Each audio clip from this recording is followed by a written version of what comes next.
దేవునికి మహిమ కలుగును గాక. దేవునికే ఘనత రావాలి, మనుషులకు కాదు ఘనత వచ్చేది. దేవునికి స్తోత్రం, మహిమ, ఘనత రావాలి. రోమాపత్రిక 3వ అధ్యాయము 1వ వచనం నుండి చదువుతాం. అట్లయితే యూదునికి కలిగిన గొప్పతనమేమి, సున్నతి వలన ప్రయోజనమేమి? ప్రతి విషయమందును అధికమే.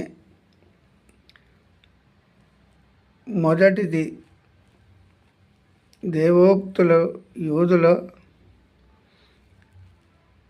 పరము చేయబడెను, యూదుల పరము చేయబడెను.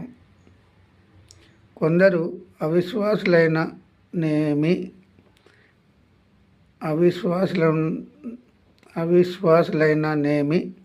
వారు అవిశ్వాసులైనందున దేవుడు నమ్మదగినవాడు కాకపోవునా? అట్లనరాదు.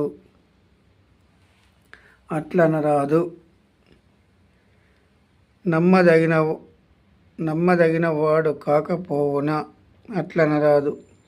నీ మాటలలో నీవు నీతిమంతుడవుగా తీర్చబడినట్లును, నీవు వాద్యమాడినప్పుడు గెలుచున్నట్లును,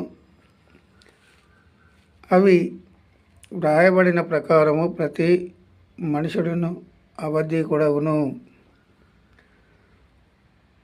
అని వ్రాయబడిన ప్రకారము ప్రతి మనుషుడును అబద్ధికుడగును. కానీ దేవుడు సత్యవంతుడు కాక తీరడు. మన దుర్నీతి దేవుని నీతికి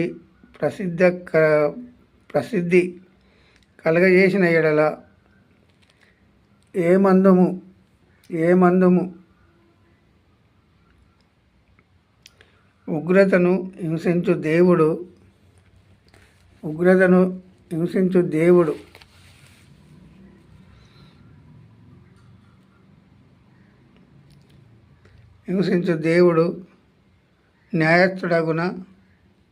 అన్యాయస్థుడగున?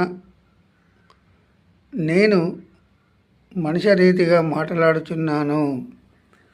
ఇప్పుడు ఇందులో రాయబడిన ప్రకారం చూసినట్లయితే దేవుడు పౌలు గారు ద్వారా రాయించాడు, దేవుడు పరిశుద్ధాత్మ ద్వారా రాయించాడు. అట్లయితే యూదునికి కలిగిన గొప్పతనమేమి, సున్నతి వలన ప్రయోజనమేమి? ప్రతి విషయం